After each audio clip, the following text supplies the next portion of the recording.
तो हम स्टार्ट करते हैं न्यूरोब्लास्टोमा के बारे में। देखिए, न्यूरोब्लास्टोमा को हम लोग बोलते हैं सिंपैथेटिकोब्लास्टोमा। ऐसा क्यों बोलते हैं अभी आपको थोड़ी देर में समझ में आ जाएगा।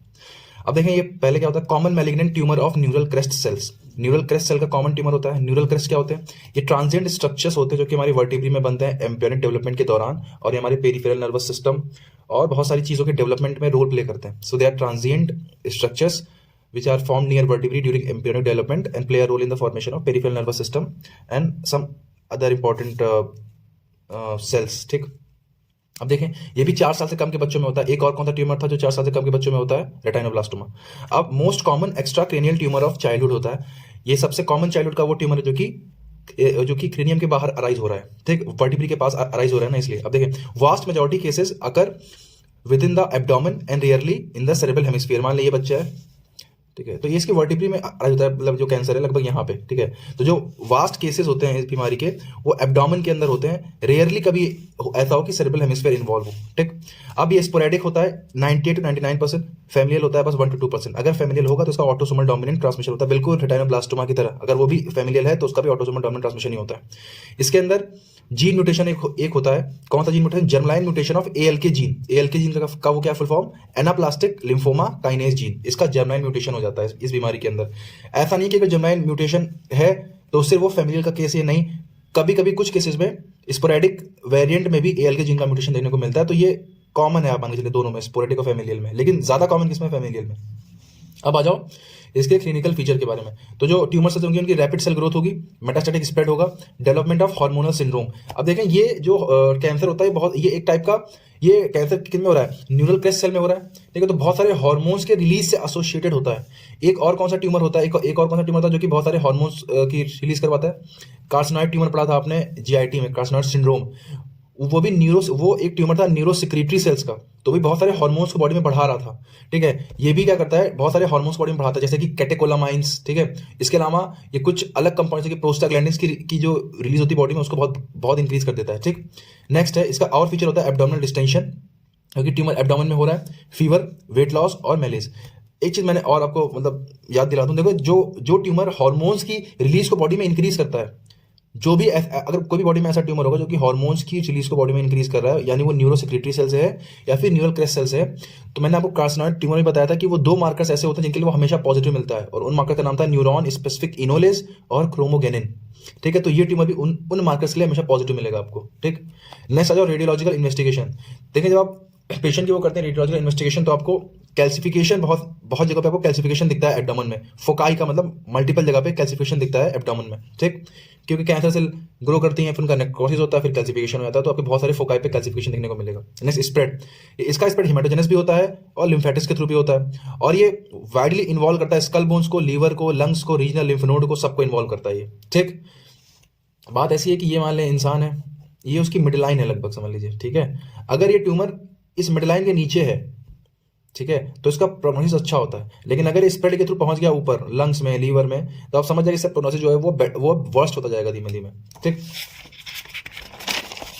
अब आते हैं कुछ ज्ञान की बातें पढ़ते हैं। देखो, जो न्यूरोब्लास्टोमा होता है, produce variable amount of catecholamines. मैंने कहा था कि वेरिएबल अमाउंट ऑफ कैटेकोलामीन्स वो करता है रिलीज, जिसकी वजह से हाइपरटेंशन हो सकता है पेशेंट में। इट्स मेटाबोलाइट, और कैटेकोलामीन्स के जो मेटाबोलाइट होते हैं, जैसे कि VMA वेंडाइल मेंडेलिक एसिड और होमोवेनिलिक एसिड, VMA और HVA, ये आपको यूरिन में इस पर्सन के डिटेक्ट हो जाएगा, ठीक।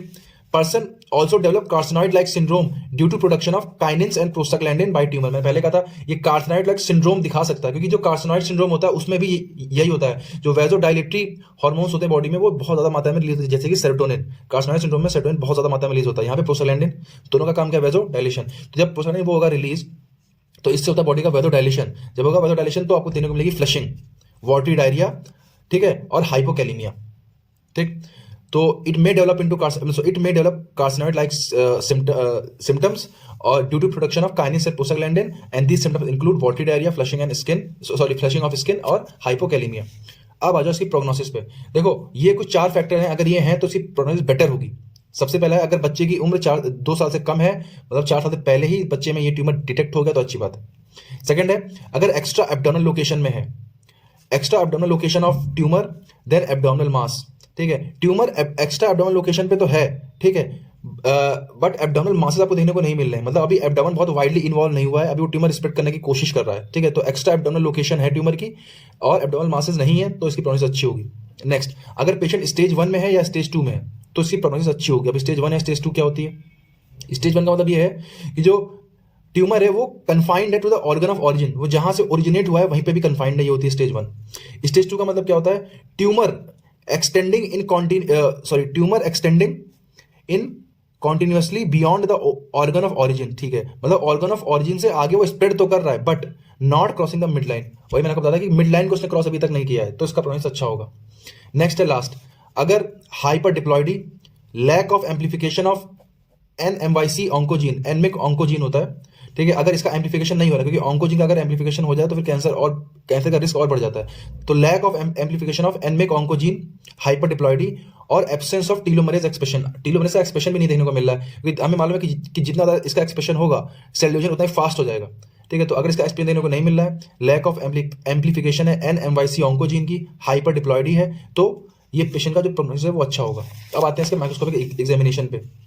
Small, round, oval, slightly larger than lymphocytes, have scanty and poorly differentiated cytoplasm and have hyperchromatic nuclei. Small, round, oval, slightly larger than lymphocytes, poorly differentiated cytoplasm and hyperchromatic nuclei. ये tumour cell का appearance होता है, ठीक। Next, arrange in irregular sheets separate by fibrovascular stoma.